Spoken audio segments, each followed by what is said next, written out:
They went to the moon. Trump called. Then came the silence. Over 4 days, humanity's first crewed lunar mission in 54 years collided with politics, spectacle, and crisis, producing 10 storylines no one expected. Viral confrontations, iconic photography, billion-dollar budget cuts, a hidden emergency aboard Orion, and a space race shifting into overdrive. Number 1 starts with that 6-second silence. And finally, in first place, April 8, 2026, 1:42 p.m. Eastern Time. The Artemis II crew floats in orbit, the world watching as President Trump's face fills the mission control screen. He offers congratulations. Then the line goes dead. 6 seconds of pure silence stretch between Earth and the Moon, broadcast live to millions. Not a glitch, just a pause so heavy it breaks the moment. In those 6 seconds, the mission celebration collides with politics. The official WhiteHouse.gov video racks up 3 million views in 12 hours. The hashtag explodes, and every network replays the awkward gap on loop. They went to the moon. Trump called. Then came the silence. A single pause, replayed and dissected, reframes the entire narrative. Not just triumph, but tension. The mission's biggest headline isn't a technical milestone. It's a viral, unscripted moment that sets the tone for everything that follows. In second place, the photo that stopped the world. April 6, 2026. A single image, Earth, suspended above the lunar horizon, fading behind the moon's shadow, captured by Commander Reed Wiseman through Orion's forward window. This shot, PIA 86743, became the visual anchor of Artemis II. NASA released the full-resolution file, 5,472 by 3,648 pixels, into the public domain. Within 5 hours, it climbed to the top trending spot worldwide.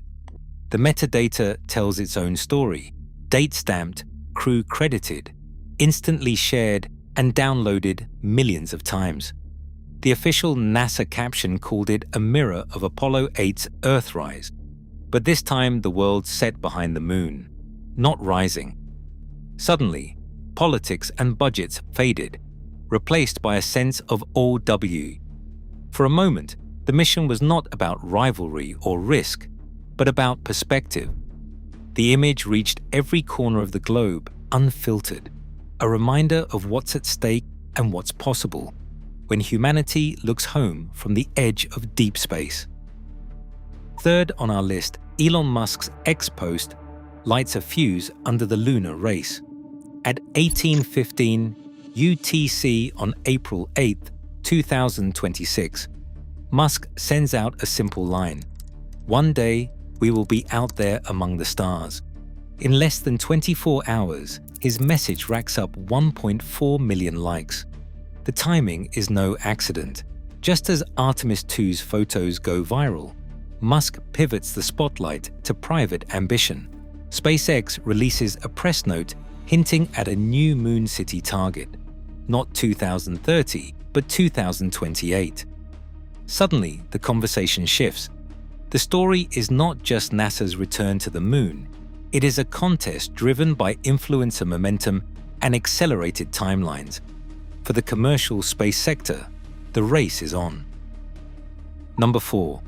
April 8, 2026. The celebration hits a wall. While the world replays the president's call and Artemis II orbits in triumph, the White House drops a fiscal bombshell, a $2.1 billion cut to NASA's science programs, buried on page 3 of the official fiscal year 2027 budget PDF. That figure, 11% of NASA's entire science budget, lands just hours after the crew's historic moment. The contradiction is impossible to miss. Praise for explorers, but a slash to the research that fuels them. Policy analysts call it a turning point. Casey Dreyer's verdict splashed across headlines, calling it an extinction-level event for science. the numbers ripple through the mission's glow, raising the stakes for every future flight.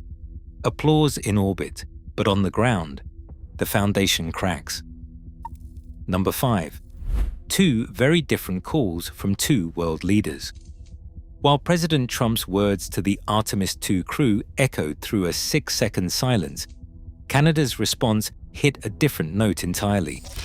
On April 7th, Canada's Global Affairs Office released a statement welcoming the mission, calling it a triumph of partnership and possibility. The Canadian Space Agency followed with an April 9th update, spotlighting the upcoming Canadarm3 and reaffirming their commitment to lunar exploration.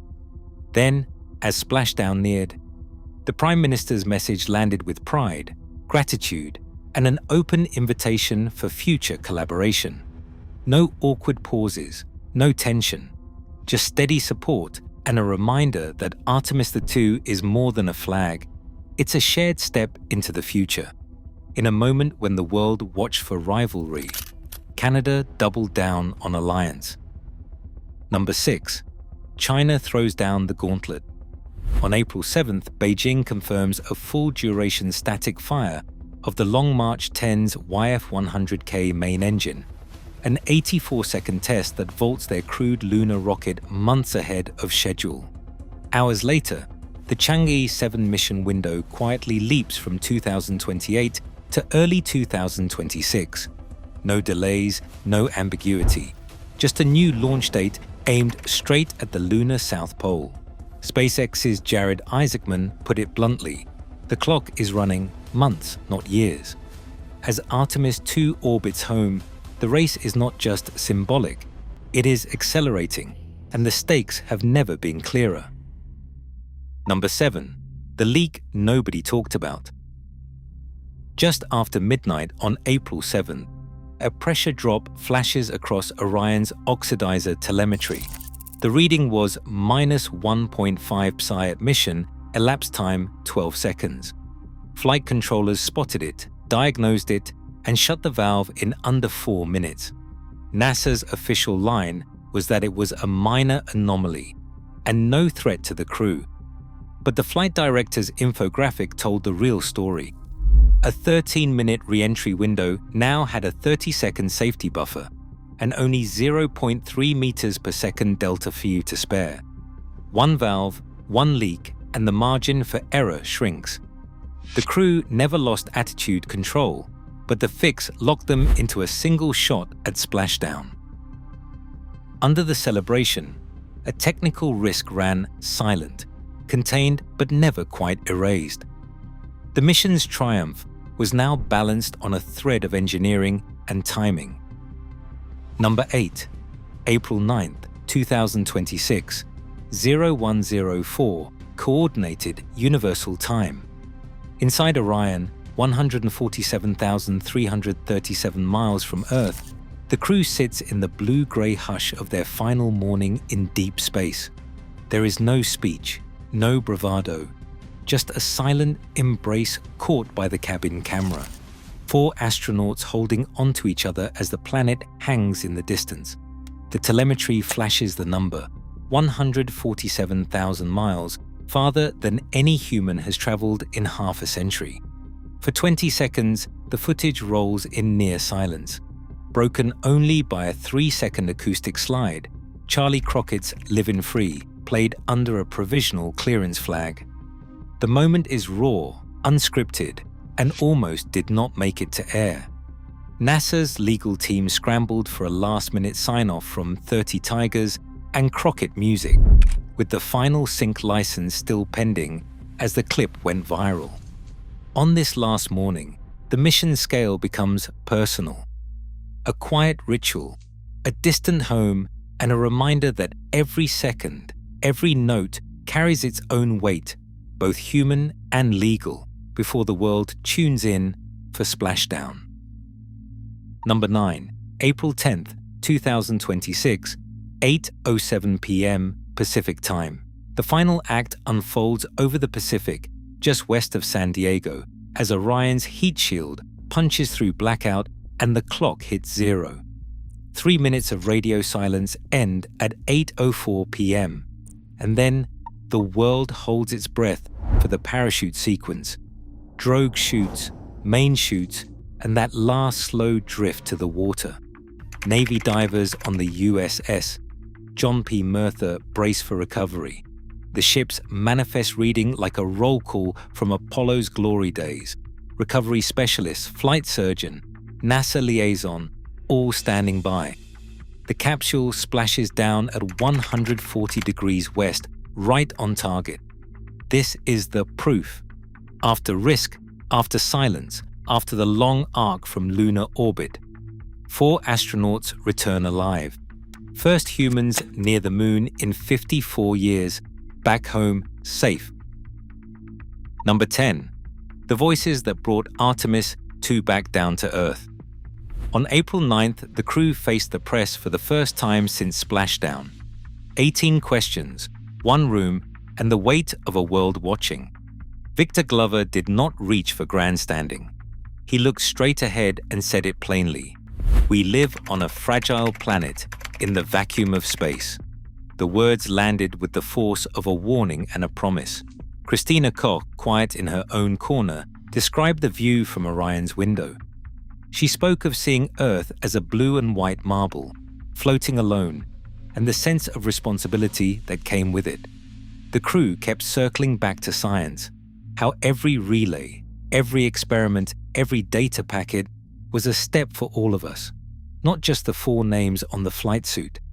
In those closing minutes, unity became the headline. No talk of rivalry, no echo of budgets or politics. Just 4 astronauts home again, reminding everyone that the real story is not the hardware or the headlines. It is the shared future hanging in the balance, and the fragile world they left behind, now more precious than ever. Across all 10 headlines, one truth cuts through the spectacle. Every triumph comes shadowed by risk, rivalry, and hard choices. The race for the moon in 2026 isn't just science. It's politics, power, and the cost of wonder. This is what it means to explore now.